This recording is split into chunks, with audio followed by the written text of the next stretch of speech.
Hello folks, welcome back. Chris in central Pennsylvania. South Africa City Press runs a fascinating story about a rubbish intelligence report. Interesting what they call intelligence. An outrageous fabricated claim includes South Africa providing the Taliban with Denel weapons via Iranian networks. Wow. Outrageous? Not so much. South African firms have supplied a UN-sanctioned Libyan warlord with combat helicopters, so not so far-fetched. Past misdeeds lend credibility to even the most outlandish claims. Now, according to the City Press, a bizarre secret report claiming, among other things, that South Africa is secretly providing aid to the Afghan Taliban has been circulating in intelligence circles over the past week. Intelligence circles? What intelligence circles? The story later goes on to claim that this is found on the Tor network. Well, folks, the dark web is not exactly an intelligence circle, so I'm not really sure what they mean by intelligence circles. Now, in the story, according to experts, the fake intelligence report was apparently compiled to discredit the South African government amid the war in the Middle East. Well, that's an interesting hypothesis. But why would anyone waste time discrediting the ANC? I mean, its actions speak for themselves. The ANC favors communist oppressors in Cuba, Ukraine invading oligarchs in Russia, fascists in Beijing who oppress minorities and illegally occupy Tibet, and heralds the murder of 1,200 civilians by a Hamas terrorist group. Where is the confusion here? Who needs to fabricate anything about South Africa's ANC? The story says questions remain as to who's behind the disinformation campaign and what their ultimate objective is. This, according to intelligence experts who told City Press sister publication Rapport during the week. Indeed. And more importantly, why? Why bother? To what end? Now, besides the alleged aid to the Taliban, the report claims the South African government is also providing equipment, money, and logistical support to the Houthi rebel group in Yemen. Now, if true, this is a fascinating development in its own right, though I doubt the authenticity of the claim. The report labels this network as an ally of Iran.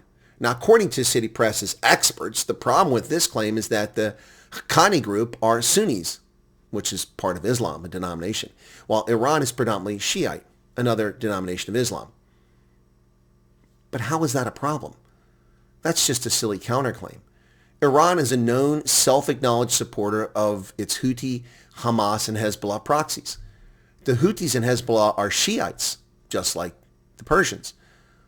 But Hamas is Sunni, and they support them. Iran cares more about obliterating its enemies in Jerusalem and Washington and in Riyadh than it does about the schism within Islam. It will use whatever Muslims it can, extremists, to achieve its goals. So that's just a silly argument. They say experts who spoke to the publication this week say there has never been a shred of evidence that South Africa is liaisoning with the Haqqani group or the Houthis. Publicly, that's a true statement. But do we really know what's going on behind the scenes? I no longer work in the intelligence community. Who knows what's going on? The report further claims this support includes military assets and components from parastatal Denel, which are smuggled out of the country through South Africa's well-developed port system.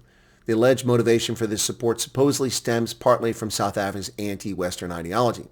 Now, see, folks, the funny part here is the comment in the report that South Africa's well-developed port system.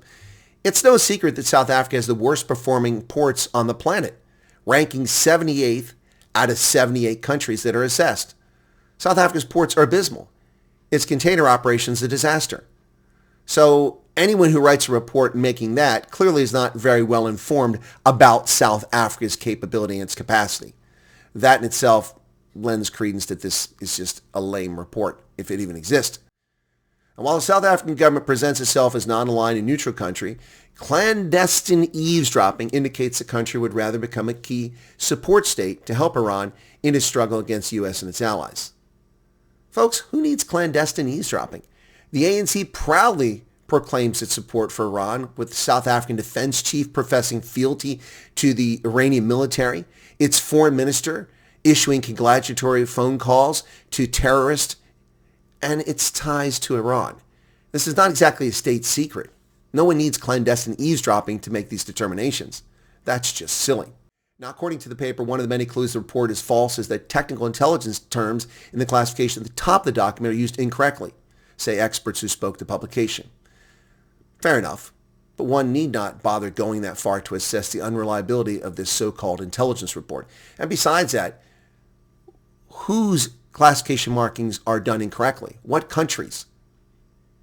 Are these experts on the classification of every country on the planet that has intelligence services? Somehow I doubt that. Now, according to the paper, another red flag is the report was allegedly compiled for the Tor global network. Tor is an anonymity network used for privacy, spreading disinformation and dark web access. True, to a point. Tor is also a place where a lot of genuine information is shared privately. Secrecy does not equal falsehood. Now, folks, the story is comical. It appears to be more an effort by the media to help the ANC play the role of victim, targeted victim, when virtually no one cares or is even paying attention to South Africa in the midst of the ongoing conflict in Iran. Now, Office of the Presidency spokesman Vincent Mangwenia's comments lend credibility to this being another disinformation effort. He said, South Africa and the rest of the world are no strangers when it comes to false intelligence reports. It has even brought governments to their knees in certain countries. We are not strangers to fake intelligence reports, and neither is the world a stranger to the lies that have triggered unjustified regime changes in other parts of the world. Now, that appears to be a knock intended to insult the United States, no doubt. Fair enough, there are fake intelligence reports, but governments are the main source of these fake intelligence reports, including South Africa. Mangwenia continues, when South Africa took the State of Israel to the International Court of Justice, we knew exactly what would follow. We will continue fighting the good and principled fight using international legal instruments while others resort to smear and thuggery. So someone waited 2.5 years after you took Israel to the ICJ to fabricate this story. Why would they wait 30 months? Why not 30 days? Could it be South Africa is looking for attention when the world is looking elsewhere? And speaking of smears, when will the government of South Africa stop spreading lies and smearing the refugee program as racist, when they know full well that white, black, colored, and Indian South Africans all arrived in the United States under this program, all of whom have been victims of racial persecution? When will they stop smearing the U.S. refugee program? When will they stop spreading disinformation? And this starts, the president works its way down. The South African government continues, and South African media continue to ignore the reality that South Africans who are white, colored, Indian, and black have all come to America under this program. So, when will you stop spreading disinformation? I think it's a fair question. As far as this intelligence report, I see very little credibility to it whatsoever. There's no need to run a story smearing it. It shouldn't have seen the light of day. But since the South African media decided to tell you, and they talked to Vincent Mangwenia, who made this a story, I'm sharing with you, it's poppycock, as is the response. What say you, South Africa, Mzansi? Cheers.